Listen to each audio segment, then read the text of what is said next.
यह dictation 5 second बाद start होगी, तब तक आप रेडी रहें।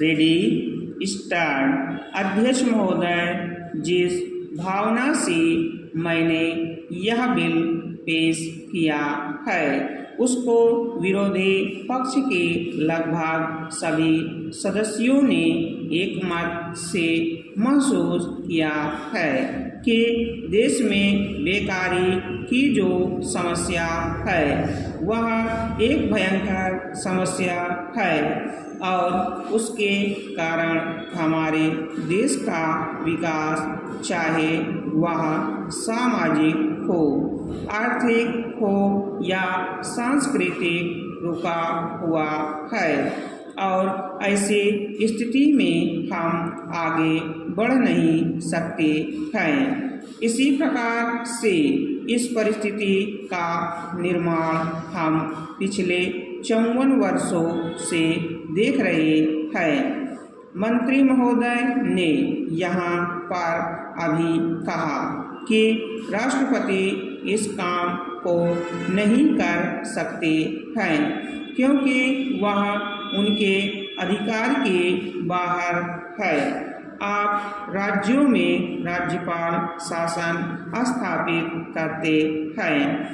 जब यह देखते हैं कि किसी राज्य में वहाँ की व्यवस्था, वहाँ का विकास ठीक नहीं हो रहा है, जब किसी राज्य में गड़बड़ी फैल रही हो, विकास का काम समाप्त हो गया हो और जिम्मेदारी से लोग ना काम करते हो, तो वहाँ पर राज्यपाल शासन स्थापित किया जाता है। ऐसे बहुत से उदाहरण हमारे देश में मौजूद हैं।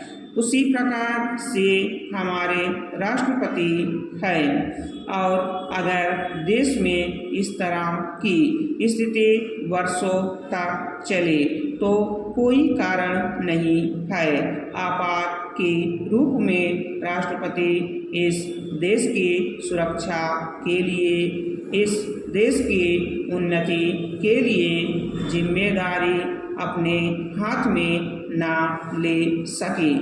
हमारे भाइयों ने बहुत से उदाहरण दिए हैं कि राज्यों में संयुक्त सरकारें नहीं चली, लेकिन उसके पीछे राजनीतिक हथकंडे थे।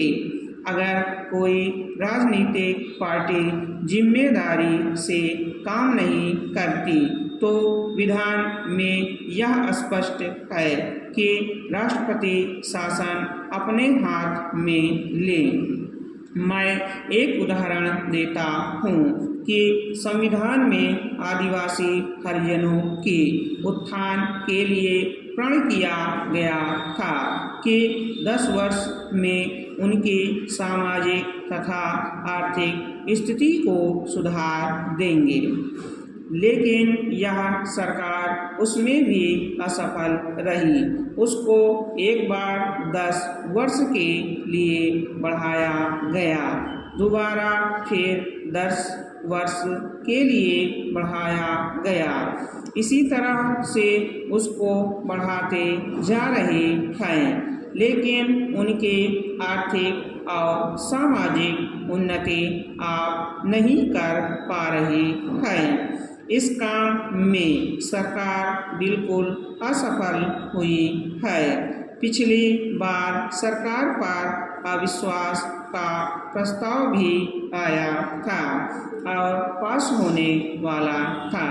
इसलिए मेरा कहना है कि हमारे देश में यह जो बेकारी की समस्या है वह एक बहुत ही भयंकर समस्या है। स्टॉप। अगर आप हमारे चैनल पर नए हैं तो चैनल को सब्सक्राइब जरूर करें और बेल आइकॉन प्रेस करें ताकि आपको सभी डिक्टेशन की सूचना मिल सके।